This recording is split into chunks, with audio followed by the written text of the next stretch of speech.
तो मोटे तौर पर यह है लगभग सिर्फ टैक्स की, अगर इनकम टैक्स की बात करें तो मोटे तौर पर 1,500 रुपए महीना है अगर नौकरी पेशा है तो 1,500 रुपये तक का फायदा है अंकिता। लेकिन मैं आपसे मतलब टैक्स स्लैब के बारे में पहले आपका एक छोटा सा रिएक्शन कि इससे आपको क्या फायदा हुआ।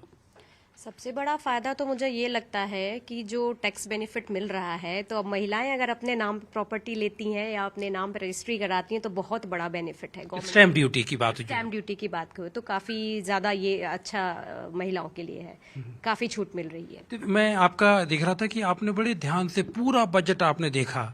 बजट को देखने के बाद दीप्ति मतलब सिर्फ महिलाओं के पॉइंट ऑफ व्यू से हिंदुस्तान की जो आधी आबादी है वो इस बजट के बारे में क्या सोचे?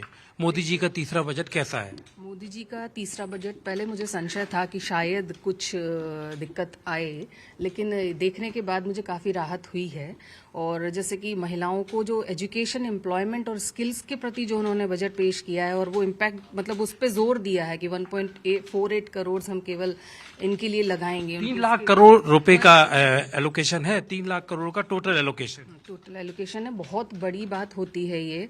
और उसके अलावा जो छोटे छोटे पॉइंट्स जो उसमें मैंने निकाले, बजट का जो आपने बजट है वो अलग, लेकिन जो पॉइंट्स हैं जैसे कि उनके लिए हॉस्टल्स की व्यवस्था करना अगर वो कहीं काम करती हैं, या जैसे उनका टैक्स में उनको जो रिडक्शन दिया है, ये सारी चीज़ें महिलाएं उससे मजबूत होती हैं।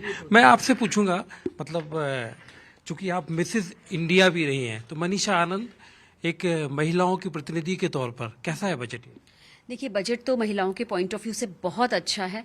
मिसेस इंडिया होने के पहले मैं एक कॉर्पोरेट ट्रेनर और काउंसलर हूं, तो एजुकेशन की अगर मैं बात करूं तो मैं इस बात से बहुत खुश हूं सबसे पहले कि एजुकेशन को लेकर के और स्किल डेवलपमेंट को लेकर के जो बहुत अच्छा एलोकेशन हुआ है वो नीड ऑफ द आवर है। किसी भी कंट्री की इकोनॉमी तभी मजबूत हो सकती है, आगे बढ़ सकती है, जब वहां के लोग एजुकेटेड हों, स्किल डेवलपमेंट हो, उनको रोजगार मिले। स्किल डेवलपमेंट की बात जो की जा रही है, स्किल डेवलपमेंट पे जोर दिया गया, एम्प्लॉयमेंट को लेकर जोर दिया गया, और ये बात भी थी कि एम्प्लॉयमेंट को लेकर जोर दिया जाएगा। इस पे रजत आप देखते हैं कि इससे पुश मिल सकता है। एक इंटर्नशिप की बात की गई है। बिल्कुल, देखिए मैंने शुरुआत में भी बोला था कि ये भारत सरकार की प्राथमिकताओं में भी सबसे ऊपर वाली प्राथमिकता रहेगी नौकरियों के प्रति। एक चाहे उसको इकोनॉमिकली देखें या पॉलिटिकली देखें, हर तरह से इसीलिए एक नया बजट का एडिशन हुआ है, एक नया एक सेगमेंट बनाया है जो कि 2 लाख करोड़ की आवंटन पे इन्होंने रखा है। 5 बड़ी स्कीमें हैं और इन्होंने एक चीज और करी है कि सिर्फ स्किल मंत्रालय को सारा काम जिम्मेदारी न देके प्राइवेट सेक्टरों के हाथ में दिया है कि आप खुद इंटर्नशिप करवाइए। 1 करोड़ युवाओं की इंटर्नशिप होनी है 1 साल तक लगातार, और उसका जो 500 बड़ी कंपनियों में इंटर्नशिप होनी है, और उनका जो CSR का फंड होता है उसमें उनको इस मद में खर्चा करने की अनुमति दी गई है। ये अपने आप में काफी बड़ा ट्रिगर है जो एम्प्लॉयमेंट क्रिएट करना, उसको रिसर्जेंस देना। ऐसी 3-4 और स्कीमें हैं। जैसी पहली स्कीम है जो पहली बार जिन युवाओं को नौकरी लग रही है उनको 1 महीने का जो उनकी वेतन है उसको 3 हिस्सों में सरकार अपनी तरफ से वापस, ये 5,000 रुपए महीना जो इंटर्नशिप का है, हाँ जी, ये सरकार देगी? नहीं, ये जो CSR एक्सपेंडिचर होता है बड़ी कंपनियों का, हाँ, बड़ी कंपनियों को अपने प्रॉफिट से 2% शायद CSR का होता है, जो कि उनको खर्च करना होता है अलग अलग विविध तरीकों से। तो वो इंटर्नशिप में उनको इंटर्नशिप के माध्यम से बच्चों को हायर करना होगा और 1 करोड़ बच्चों को हायर करना होगा, और उसके लिए भी एक प्रोविजनिंग करी गई है।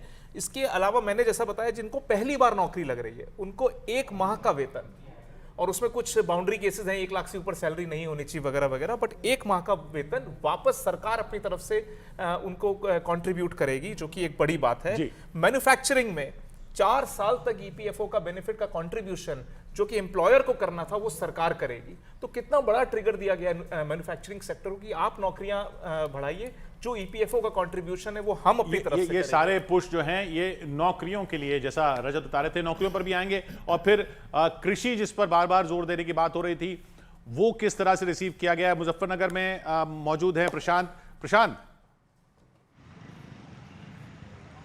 किशोर, सबसे खास बात यह है कि अब कृषि विभाग को, कृषि डिपार्टमेंट को और किस तरह से बेहतर परफॉर्मर बनाया जा सकता है। यूपी के पूर्व गन्ना मंत्री सुरेश राणा जी हमारे साथ इस वक्त मौजूद हैं। जो नया बजट आया इसमें कोशिश ये है कि कुछ अल्टरनेटिव भी तलाशे जाएं धान गेहूं के अलावा।